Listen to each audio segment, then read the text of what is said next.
Hello student, मैं doctor Pankaj Tiwari. हमारे YouTube channel NIT school of mathematics में आप सभी का स्वागत है। स्टूडेंट, हम यहाँ डिस्कस कर रहे हैं linear algebra rank of the matrix, जिसमें हम आपसे डिस्कस कर रहे हैं। तो रैंक ऑफ द मैट्रिक्स पर बहुत सारे वीडियो जो है बन चुके हैं। माइनर मेथड में आपको बता चुका हूँ, इचेलॉन मेथड में आपको बता चुका हूँ, नॉर्मल मेथड में मैं आपको बता चुका हूँ। उस पर बेस्ड बहुत सारी प्रॉब्लम्स में सॉल्व करा चुका हूँ। स्टूडेंट, आज जो हम प्रॉब्लम सॉल्व करने वाले हैं वो टॉपिक जो है हमारा पीएक्यू फॉर्म ऑफ अ मैट्रिक्स। एक मैट्रिक्स में जो पीएक्यू फॉर्म होता है उसको हम किस तरीके से सॉल्व करते हैं, ये आज हम जो है यहाँ डिस्कस करने वाले हैं। तो स्टूडेंट, आप अपनी स्क्रीन पर एक प्रॉब्लम देखें, लिखा हुआ है find two non singular matrices P and Q such that PAQ is in the normal form where A is equal to this. तो स्टूडेंट, पहले समझ लें कि यहाँ हमें करना क्या है। वही जो हम रैंक में करते आए हैं वही करना है, केवल जो है इसका पैटर्न जो है थोड़ा सा चेंज है। तो वो पैटर्न हमें समझना है और उसी पैटर्न पर हमें इसको सॉल्व करना है। तो यहाँ स्टूडेंट क्या होगा, आपको एक मैट्रिक्स गिवन होगा।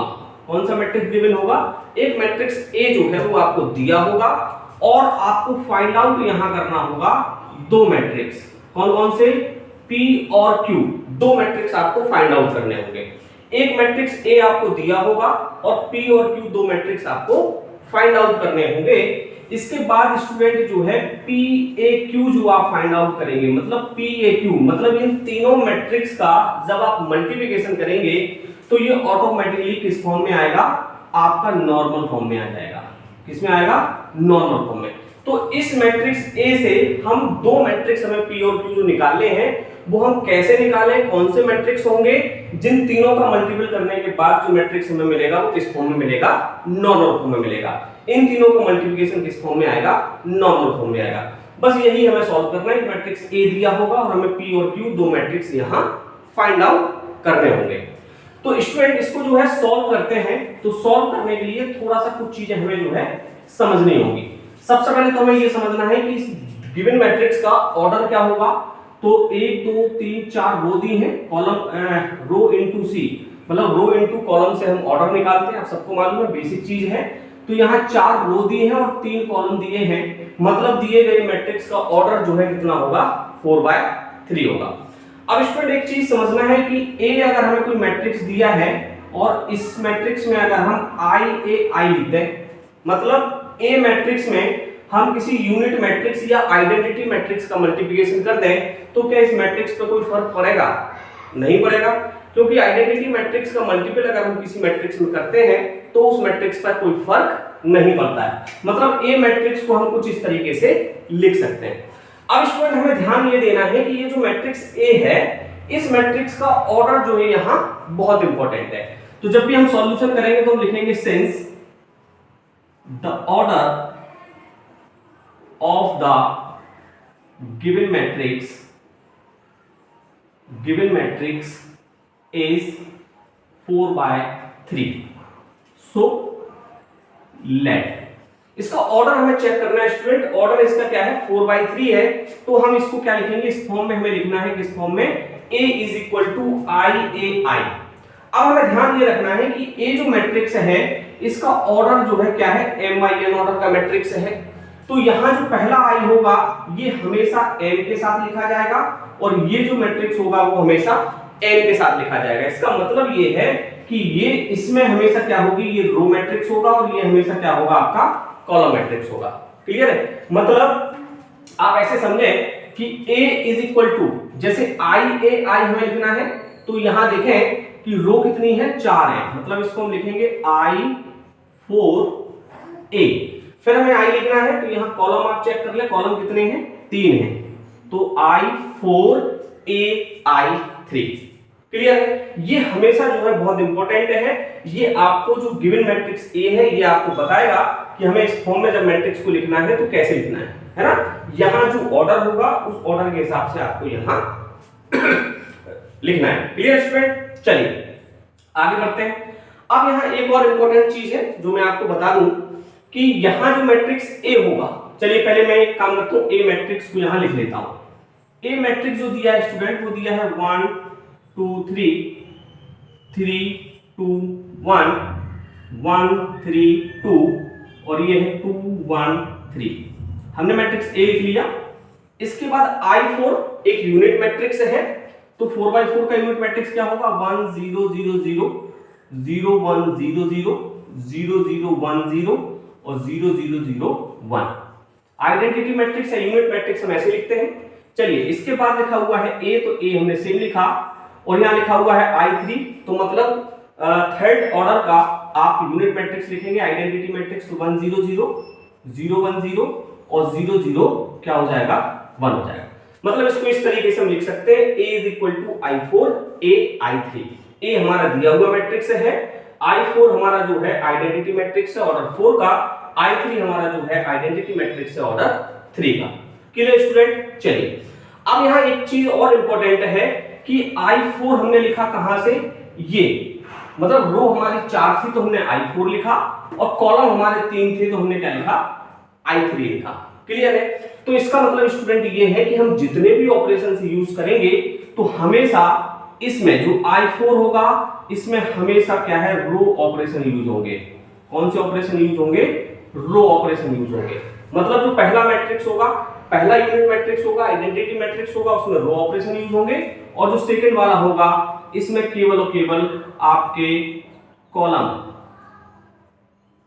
ऑपरेशन क्या होंगे यूज होंगे। क्लियर है? और इस मैट्रिक्स में आपके दोनों ऑपरेशन यूज होंगे। जब भी आप कॉलम ऑपरेशन यूज करोगे तो केवल इसमें यूज होगा और इसमें यूज होगा, रो ऑपरेशन यूज करोगे तो इसमें यूज होगा और इसमें यूज होगा, इसमें यूज नहीं होगा। क्लियर है? तो अब करना क्या है, हमें देखो क्या लिखा हुआ है, find two non singular matrix P and Q। ये तो समझ आ गया कि P और Q दो नॉन सिंगुलर मैट्रिक्स निकालने हैं, तो P मैट्रिक्स इससे निकलेगा और Q मैट्रिक्स हमारा इससे निकलेगा, such that PAQ is in the normal form. तो स्टूडेंट हमें क्या करना है, ये जो लेफ्ट साइड में जो मैट्रिक्स A दिया है इसको हमें रिड्यूस करना है किस फॉर्म में, नॉर्मल फॉर्म में। तो नॉर्मल फॉर्म में रिड्यूस करने के लिए रो और कॉलम दोनों टाइप के ऑपरेशन यूज होते हैं, तो यहां हम इसको रिड्यूस करेंगे नॉर्मल फॉर्म में और दोनों टाइप के ऑपरेशन लगाएंगे। बस दिक्कत ये है कि रो ऑपरेशन जब यूज होगा तो केवल इसमें यूज होगा और कॉलम ऑपरेशन यूज होगा तो केवल इसमें होगा। तो आई थिंक आप कॉन्सेप्ट समझ गए होंगे कि मैं आपको क्या समझाना चाह रहा हूं और अपन यहां जो है क्या करने वाले हैं। चलिए तो स्टूडेंट सबसे पहले हम स्टार्ट करते हैं। जब भी हम किसी मैट्रिक्स का को रिड्यूस करते हैं नॉर्मल फॉर्म में, तो हमने जो स्टेप्स आपको बताए थे वो स्टेप्स आपको जो है याद होंगे। हमने आपसे कहा था कि प्रिंसिपल डायगोनल का पहला एलिमेंट हम 1 बनाते हैं और अपर ट्रायंगल के सारे एलिमेंट 0 करने होते हैं और लोअर ट्रायंगल के सारे एलिमेंट 0 करने होते हैं। तो देखो ये टर्म्स आपका बन दिया है। अब आपको ये तीन टर्म्स जो दिए हैं, ये 3, 1 और 2, इनको 0 करना है। तो इनको 0 करने के लिए देखो आपको R2 चेंज करनी पड़ेगी, इसके बाद आपको R3 चेंज करनी पड़ेगी और आपको R4 चेंज करनी पड़ेगी। क्लियर है? तो ऑपरेशन क्या यूज होगा स्टूडेंट, R2 माइनस 3R1, ये हो जाएगा R3 माइनस R1 और ये हो जाएगा R4 माइनस 2R1। ये तीन ऑपरेशन जब हम यूज करेंगे तो ये तीनों टर्म्स क्या हो जाएंगे, आपके 0 हो जाएंगे। अब ध्यान ये रखना है कि देखो रो ऑपरेशन यूज हो रहा है, तो रो ऑपरेशन इस मैट्रिक्स में तो यूज होगा, लेकिन इस मैट्रिक्स को हम सेम लिखते जाएंगे, इसमें ऑपरेशन यूज नहीं होगा। चलिए करके देखते हैं। अब स्टूडेंट यहाँ R1 हमने सेम लिखा तो 1 2 3। अब ये ऑपरेशन में यूज कर रहा हूं R2 माइनस 3R1, तो 3 में से 3 गया 0, ये है 2 माइनस 3 2 जा 6, मतलब ये माइनस 4 आएगा। ये है 1 माइनस 3 3 जा 9, ये माइनस 8 आएगा। अब देखो ये वाला 1 माइनस 1 करोगे 0 आएगा, 3 माइनस 2 करोगे 1 आएगा, 2 माइनस 3 करोगे माइनस 1 आएगा। अब ये वाला ऑपरेशन यूज कर रहे हैं तो ये तो देखो 0 होगा और ये हो जाएगा 1 माइनस 2 2 जा 4, ये माइनस 3 आएगा और ये हो जाएगा 3 माइनस 3 2 जा 6, तो ये माइनस के 3 आएंगे। क्लियर है? एक बार चेक कर लें, R4 माइनस R2 तो 2 R4 माइनस 2R1, तो 2 माइनस 2 0 हुआ, 1 माइनस 4 माइनस 3 हुआ और 3 माइनस 6 माइनस का 3 होगा। Clear student? चलिए ये हो गया इज इक्वल टू, अब सेम ऑपरेशन स्टूडेंट इसमें यूज होगा, तो R3 पहले R2, तो R1 तो हम सेम लिख लें 1 0 0 0। अब R2 में ऑपरेशन यूज हो रहा है R2 माइनस 3R1, तो 0 माइनस 3R1, तो ये माइनस का 3 हो गया और ये आपका 1 0 0 आएगा, है ना, क्योंकि ऊपर तो कोई टर्म है नहीं। इसके बाद जो है यहां ऑपरेशन यूज करोगे आप R3 माइनस R1, तो 0 माइनस 1 माइनस 1 आएगा, 0 माइनस 0 0 आएगा, 1 माइनस 0 1 आएगा, ये 0 आएगा। अब R4 माइनस 2R1 आप यूज करोगे तो 0 माइनस का 2, तो माइनस का 2 हो जाएगा, ये 0 होगा, ये 0 होगा, और 1 माइनस 2 ये 0 होगा। Clear student? अब देखो ये A लिखा था तो हमने A सेम लिख दिया, और यहां जो है कॉलम ऑपरेशन यूज होने हैं, मैं यूज कर रहा हूं रो ऑपरेशन, तो इसको हम सेम लिख देंगे, जैसा लिखा हुआ है हम वैसा इसको यहां छाप देते हैं। Clear student? चलिए, तो एक स्टेप हमारा पूरा हुआ और आपको चीजें समझ आ जाएंगी। अब देखो स्टूडेंट, इसमें अगर मैं आइडेंटिफाई करूं तो ये देखो नीचे के सारे एलिमेंट 0 हो गए। अब हमें ये साइड के एलिमेंट क्या करने हैं, 0 करने हैं, और साइड के एलिमेंट 0 करने के लिए आपको मालूम होगा कि हम क्या करते हैं, कॉलम ऑपरेशन यूज करते हैं। तो ये देखो C2 चेंज होगी हमारी और C3 चेंज होगी, तो ये तो ऑपरेशन बहुत आसान होते हैं, C2 माइनस 2C1 कर देंगे और C3 माइनस 3C1 कर देंगे। क्लियर है? चलिए, अब कॉलम ऑपरेशन यूज हो रहा है तो आप समझ गए होंगे कि इस मैट्रिक्स में ऑपरेशन यूज नहीं होगा, कॉलम यूज हो रहा है तो इस मैट्रिक्स में यूज होगा। चलिए पहले इसको कर लेते हैं। तो आपको मालूम है कॉलम ऑपरेशन जब यूज करते हैं और जिस एलिमेंट के लिए यूज करते हैं केवल वही चेंज होता है, बाकी सब सेम लिखे जाते हैं। तो पहले C1 लिखेंगे 1 0 0 0, और 2 को 0 करना था तो 2 0 हो गया, ये -4 सेम रहेगा, 1 -3, और ये देखो 3 को 0 करना था 3 0 हो गया, -8 -1 और -3। Clear student? चलिए ये हमने लिख दिया। इसके बाद आगे बढ़ते हैं और इसको हम सेम लिखेंगे क्योंकि अभी हम कॉलम ऑपरेशन यूज कर रहे हैं और इसमें यूज होगा केवल रो ऑपरेशन। तो -3 1 0 0, -1 0 1 0, -2 0 0 और 0। Clear student? चलिए ए हमने लिखा। अब यहां देखो कॉलम ऑपरेशन हम क्या करेंगे, यूज करेंगे। तो C2 और C3 हो रहे हैं तो C1 पहले से लिख दो 0 0 0, और हमने C2 माइनस 2C1 किया तो C2 माइनस 2C1, तो यहाँ माइनस के 2 हो गए, और ये C2 माइनस 2 तो 1 रहेगा, ये 0 रहेगा, और यहाँ जो है C3 माइनस 3C1, तो ये यहाँ -3 हो जाएगा, ये 0 हो जाएगा, ये 1 हो जाएगा। तो आई थिंक आपको ये 2-3 स्टेप जो हमने किए हैं ये सारी चीजें आपको समझ आई होंगी। अब स्टूडेंट जो है हम ये वाला पोर्शन यहाँ यूज करते हैं। तो यहाँ देखेंगे आप, इसको आप फिर से आइडेंटिफाई करें। जब इसको हमने आइडेंटिफाई किया तो आपको समझ आ गया होगा कि इस -4 को हमें क्या करना है, 1 बनाना है। तो इस -4 को 1 बनाने के लिए आप क्या करें, इस R2 और R3 को आपस में इंटरचेंज कर दें तो 1 आसानी से बन जाएगा। तो मतलब यहां मैं क्या कर रहा हूं, R2 को इंटरचेंज कर रहा हूं किससे, R3 से। क्लियर है ना? R2 को R3 से इंटरचेंज कर रहा हूं, तो देखो रो ऑपरेशन यूज हो रहा है, मतलब इसमें भी इंटरचेंज होगा, इसमें चेंज नहीं होगा। चलिए चेक करते हैं क्या मिलेगा। पहले तो R1 से लिखते हैं 1 0 0, और ये चेंज कर दी तो 1 1 0 1 -1 हुआ, और ये होगा 0 -8 और -0 -4 -8, और ये 0 -3 और -3 हमने सेम ले दिए। Clear student? चलिए आगे बढ़ते हैं, और इस मैट्रिक्स में R1 पहले सेम लिखो 1 0 0 0, और R2 को R3 से चेंज कर रहे हैं तो -1 0 1 0, और R2 होगी -3 1 0 0, तो जो कि अब R3 हो गई है, और ये होगा -2 0 0 और 0। ए स्टूडेंट हमने देखो यहां सेम लिखा, और ये जो मैट्रिक्स है इसमें केवल कॉलम ऑपरेशन यूज होता है तो इसको हम सेम लिख देंगे 2 -3, और ये हो जाएगा 0 1 0 और 0 0 1। Clear student? चलिए अब हम जो है यहां तक पहुंच गए। अब स्टूडेंट इसमें देखेंगे आप ध्यान से कि हमें क्या करना है, इस -4 को 0 करना है और इस -3 को 0 करना है। मतलब यहां जो है ऑपरेशन यूज होगा आपका रो ऑपरेशन। तो ये जो है आप ध्यान से देखेंगे, यहां ये R3 का एलिमेंट है तो R3 चेंज होगा, और R4 का एलिमेंट यहां चेंज होगा। तो कैसे चेंज होगा, R3 माइनस R2 करेंगे, कितने R2 प्लस का 4 R2 कर दो, है ना, तो ये 0 हो जाएगा। और यहां करोगे आप R4 प्लस का 3 R2, तो ये 0 हो जाएगा, है ना। ये ऑपरेशंस कैसे लगाते हैं ये सारी चीजें हम आपको पहले बता चुके हैं। चलिए आगे बढ़ते हैं स्टूडेंट, और इसको जो है ये आप पार्टीशन कर लें, है ना। चलिए तो यहां आप ध्यान से देखें कि R3 और R4 चेंज होगा, तो पहले तो हमने R1 से लिखा और हमने R2 से लिखा। ये देखो 0 था तो 0 हुआ, ये -4 को हमने 0 किया। अब यहां देखेंगे ये है -8 और प्लस का 4, -8 प्लस का 4 तो हो जाएगा -4, तो 8 4 12 हो गया -8। क्लियर है? चलिए इसके बाद स्टूडेंट आप देखेंगे ये वाला, तो ये 0 हुआ, ये 0 हुआ, और ये -3 जो था तो हमने लिखा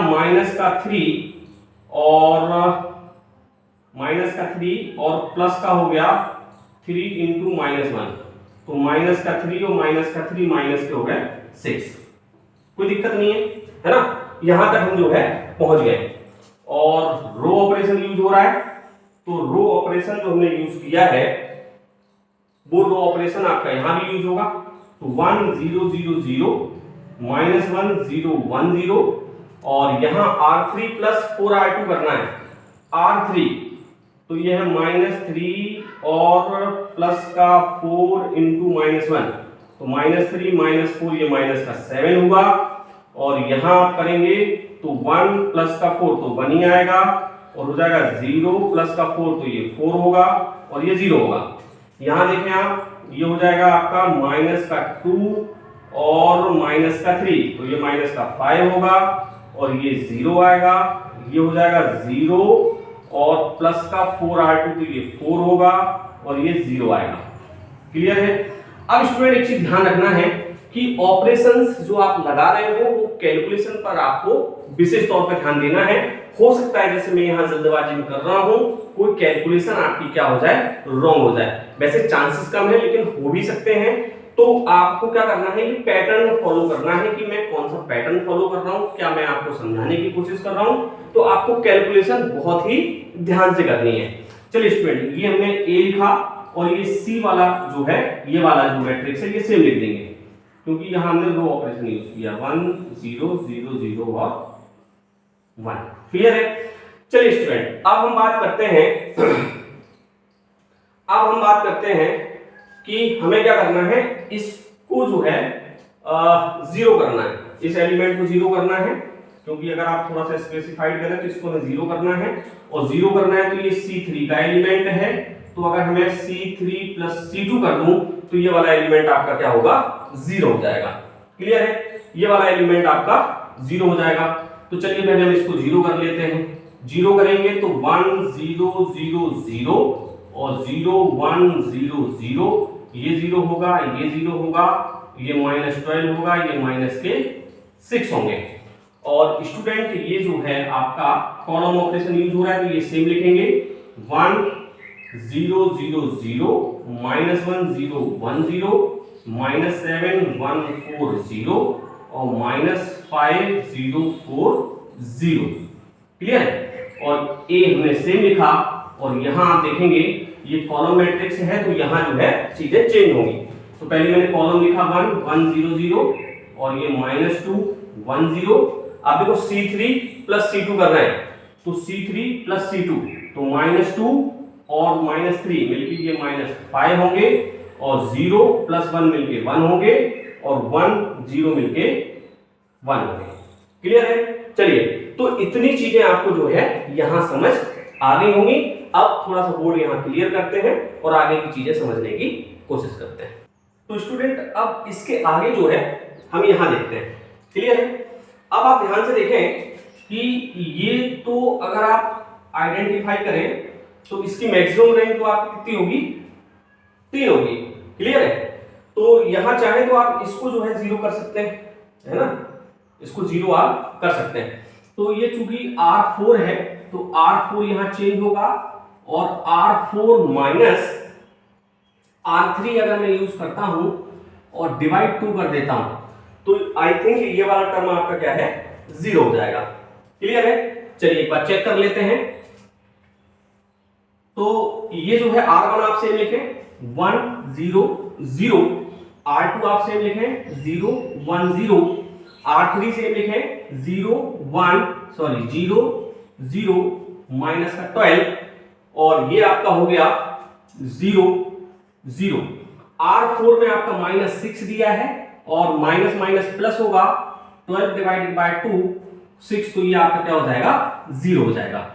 अब स्टूडेंट ये देखें, आप रो ऑपरेशन यूज किया है तो यहां भी यूज होगा, तो यहां जब यूज होगा तो पहले तो आप R1 सेम लिखें 1 0 0 0 और होगा -1 0 1 0 और R3 जो होगा माइनस का 7 1 4 0 और R4 जो आपका होगा उसमें आपको ऑपरेशन यूज करना है, तो ये है माइनस का 5 और माइनस का हो जाएगा माइनस माइनस प्लस का 7/2 है ना। तो इसको आप ऐड कर दें तो ये होगा माइनस का 10 प्लस का 7/2 तो हो जाएगा माइनस का 3/2, तो माइनस का 3/2 हो गया। क्लियर है। इसके बाद स्टूडेंट ये है 0 और हमने लिखा 0 माइनस R3 में 1 है तो 1 डिवाइडेड बाय 2 करोगे तो माइनस का 1/2 आएगा। इसके बाद तीसरा एलिमेंट है 4, तो हमने लिखा 4 माइनस R3 में जो दिया है वो 4 दिया है तो 4/2 करेंगे तो 2 2 जा 4 तो मतलब यहाँ 2 आएगा और यहाँ 0 0 दिया है तो ये 0 हो जाएगा। क्लियर है। ए हमने सेम लिखा, चूंकि रो ऑपरेशन है तो इस मैट्रिक्स को हम सेम लिखेंगे 1 -2 -5 और हो जाएगा 0 1 1 0 0 1। चलिए क्लियर स्टूडेंट। चलिए अब ध्यान ये रखना है, देखो ऑपरेशन अगर मैं डिफरेंट कर रहा हूं, जैसे ये वाला ऑपरेशन हमने यूज कर दिया तो सीधी सी बात है P और Q के मान भी थोड़े से क्या आएंगे, डिफरेंट आएंगे। तो सभी बच्चों के मान वैल्यू में जो है डिफरेंस हो सकता है, तो आप बिल्कुल परेशान ना हो, आपकी प्रोसेस जो है एग्जामिनर चेक करेगा। प्रोसेस अगर आपकी सही है और PAQ का मल्टीप्लिकेशन जो है रिड्यूस हो रहा है किस फॉर्म में, नॉर्मल फॉर्म में, तो आपका क्वेश्चन जो है, आपका आंसर जो है वो कैसा माना जाएगा, सही माना जाएगा। तो स्टूडेंट ये जो है अब इसको हमें क्या करना है, 1 करना है और इसको 1 करने के लिए आप क्या करें, अगर मैं R2 में डिवाइड करूंगा -12, R3 में डिवाइड करूंगा -12 का तो ये पूरी R3 क्या है, चेंज होगी, है ना। तो इससे अच्छा ये है कि ये C3 है तो मैं C3 को चेंज कर दे रहा हूं और C3 डिवाइडेड बाय -12 कर दे रहा हूं, है ना। तो केवल फर्क आएगा इस कॉलम पे, तो यहां जो है C3 में चेंज कर रहा हूं तो 1 0 0 0, इसमें तो खैर यूज ही नहीं होगा, 0 1 0 0 0 0 1 0। तो देखो ये तो रिड्यूस हो गया किस फॉर्म में, नॉर्मल फॉर्म में। बस अब हम आंसर के क्या है, नजदीक हैं। ये सेम लिख दो 1 0 0 0 -1 0 1 0 -7 1 4 0 और माइनस का 3/2 माइनस का 1/2 2 और 0। ए हमने ये सेम लिखा और ये वाला ऑपरेशन यहां आप यूज करो तो कॉलम 1 हमने सेम लिखा 1 0 0, कॉलम 2 हमने -2 1 0 सेम लिखा।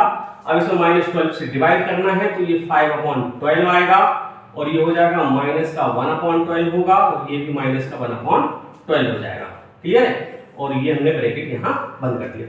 तो स्टूडेंट ये आप देखें कि इसकी जो रैंक होगी वो कितनी होगी, 3 होगी। इसकी रैंक जो होगी वो 3 होगी और ये जो आपका होगा ये P होगा और ये जो आपका होगा वो Q होगा।